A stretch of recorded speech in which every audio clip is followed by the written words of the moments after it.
Salut chers amis, nous évoluons comme ça dans notre série sur l'apprentissage sous Linux, notamment l'administration. Actuellement, nous allons donc débuter avec la partie sur les commandes. Et pour cela, nous commençons par certaines commandes basiques qui permettent de donner les informations dans les répertoires où on se trouve. Alors, nous commençons donc par la commande pwd.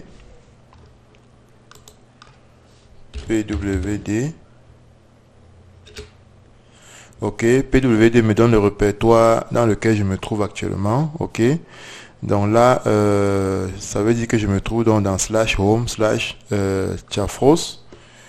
Maintenant, je peux également utiliser la commande ls pour lister le contenu du répertoire courant dans lequel je me trouve. Je peux également faire ls-a-all, ok, pour ajouter l'option -all pour dire qu'on affiche tous les détails, n'est-ce pas, dans ce répertoire courant là, ok. On voit notamment que ceux qui sont en bleu là sont les répertoires et les autres sont des fichiers, en blanc sont des fichiers. Et on voit également que ceux qui commencent par un point sont des répertoires, bien les fichiers cachés. Ok, les répertoires, bien les fichiers cachés.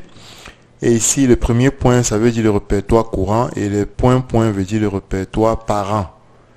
Le répertoire parent du répertoire courant. Notamment dans cet exemple-ci, puisque le répertoire courant c'est /home /chafros, ça veut dire que le point revient à /home, c'est-à-dire le répertoire parent de chafros. Donc, je vais essayer de créer un fichier exemple. Ok, je peux faire ls. Ok, je fais ls et vous voyez que le fichier exemple est bien dans le répertoire courant. Maintenant, nous allons donc afficher les informations sur le système, quelques informations sur le système. On peut faire uname. Ok, uname-a. Ok, uname-a me donne donc les informations sur mon système. Ok, l'architecture. Également, j'ai les informations, n'est-ce pas, sur le temps de création du système. Ici, puisque ce système a été créé sous Microsoft, ça veut dire que je l'ai embarqué comme ça dans le noyau Microsoft. C'est pour ça qu'il me donne les informations, n'est-ce pas, sur Microsoft. Si ce n'est pas le cas, vous aurez les informations sur la distribution de votre système. Notamment, on voit bien que le noyau, c'est un noyau Linux. C'est un noyau GNU Linux. Ok. Donc, je peux également faire lsb release -d. Ok. Là, ça me donne la version de la distribution. Ici, c'est Ubuntu 20.04 LTS Long Term Support. Je peux également faire ls release -a pour avoir plus d'amples informations. Ici, on voit que la distribution, c'est Ubuntu, la version de la distribution, release est 20.04, et puis on a le nom de la distribution qui est focal. Alors, ensuite, maintenant, je vais vous montrer quelques commandes concernant le manuel, ce qu'on appelle le manuel des commandes, c'est-à-dire que vous pourrez tomber dans des situations où vous ne connaissez pas le rôle de la commande, vous ne connaissez pas la description de la commande. Alors, vous allez donc utiliser la commande man.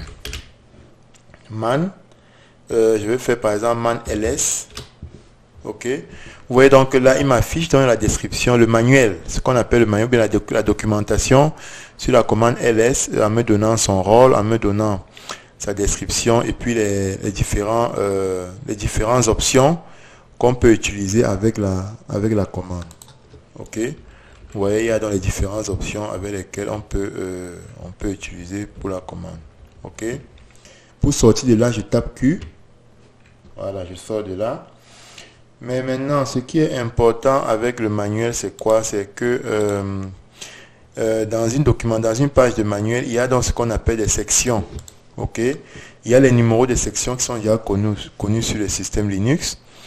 Alors, ici, par exemple, nous avons la section 1 qui correspond aux commandes utilisateurs, section 2 qui correspond aux appels système, section 3 les appels de bibliothèque, section 4 fichiers spéciaux, Section 5, format de fichier convention. Exemple, etc.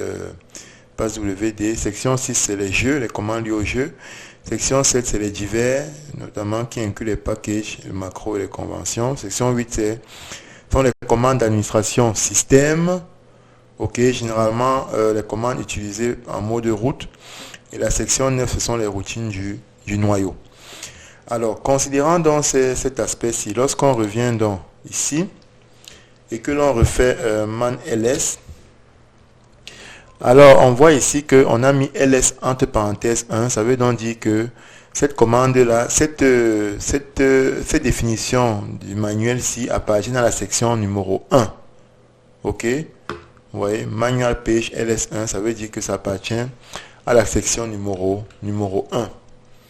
Si je fais plutôt man, je vais dire man pwd, ok, là également cette définition s'y appartient à la section numéro 1, ok, c'est-à-dire quoi? C'est-à-dire que cela correspond à quoi? Cela correspond aux commandes utilisateurs, ok.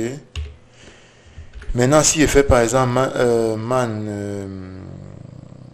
man passwd, voilà, ici également c'est passwd1, ça veut dire que c'est la section 1. Et maintenant je peux dire ceci, je peux faire ceci, je peux dire man, je veux par exemple les définitions de la section 5 de la commande passwd, la documentation. Voilà, vous voyez que là il m'affiche dans les documentations plutôt de la section 5 de la commande passwd, c'est-à-dire la documentation qui est liée à quoi? À la section 5 telle que décrit ici. Ok, donc si je fais plutôt man 8,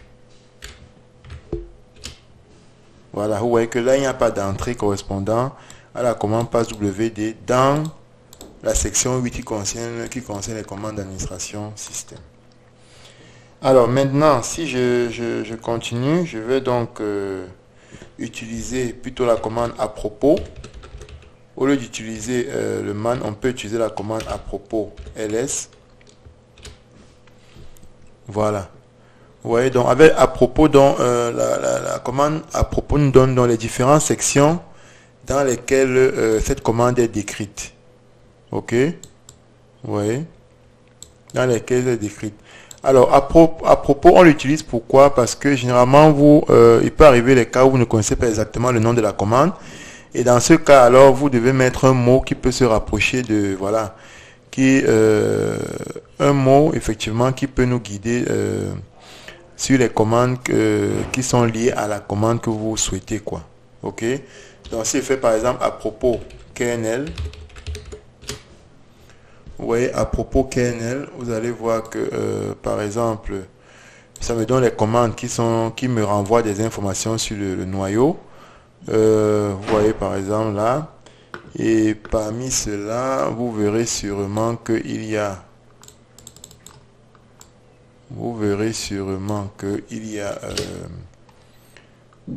voilà, 6. Vous voyez, 6 contrôles. Vous voyez que tout ça sont les commandes qui me permet d'avoir les informations sur le kernel.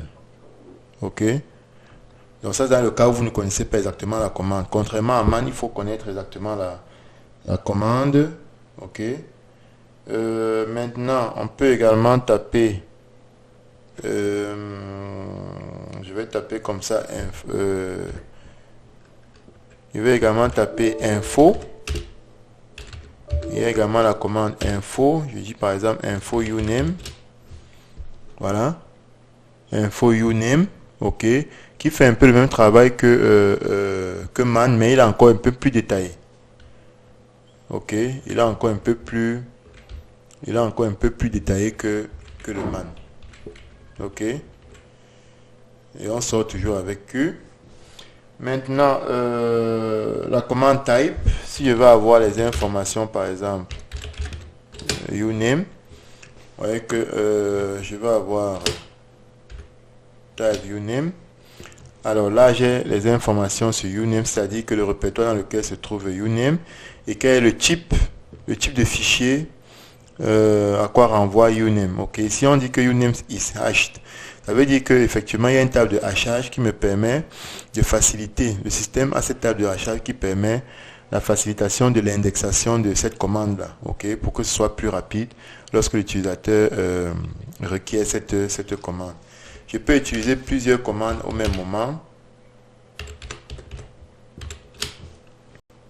Ok, voilà. Je peux utiliser plusieurs commandes au même moment. Je peux dire voilà, ok. Voilà, donc voilà les différentes commandes. Vous voyez que les deux commandes ici sont également hachées. Ça veut dire que elles nécessitent que l'indexation soit plus rapide. Bon, maintenant, on peut utiliser les commandes. On va commencer par whatis. Ce sont les commandes qui peuvent également donner les informations sur les commandes. Whatis ls. Vous voyez qu'avec whatis, il nous permet de nous dire de quoi il s'agit. Ls correspond à quoi? On voit bien que ici, ls se trouve dans le manuel section 1. Donc, c'est une commande utilisateur. Et ça, c'est la description dont permet d'afficher le contenu du répertoire. Si je fais plutôt maintenant where is m'affiche donc maintenant le répertoire dans lequel se trouve ls. En plus de cela, il m'affiche dans le manuel où est-ce que je peux avoir le manuel, n'est-ce pas, de la commande ls. On voit bien tout le répertoire dans lequel se trouve ce manuel. Et le point 1 veut dire que c'est dans la section 1 du manuel général.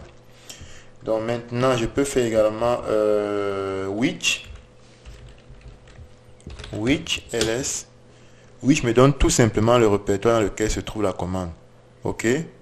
Contrairement à where is qui m'ajoute également la documentation. Voilà. Donc maintenant, on peut faire comme ça un history. Ok. Si vous vous rappelez pas quelle commande vous avez tapé hier et tout, on a history qui a une sorte de mémoire qui me permet de remémorer, de revoir toutes les commandes que j'ai eu à taper. On peut filtrer en utilisant le grep. On va et puis on fait grep. On dit par exemple que je veux les choses qui commencent par à propos. À pro, n'est-ce pas? Voilà, il m'affiche les commandes que j'ai eu à taper qui contient le mot à pro, c'est-à-dire à propos que je recherche.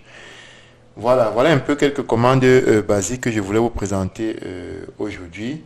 J'ose croire que j'ai été explicite.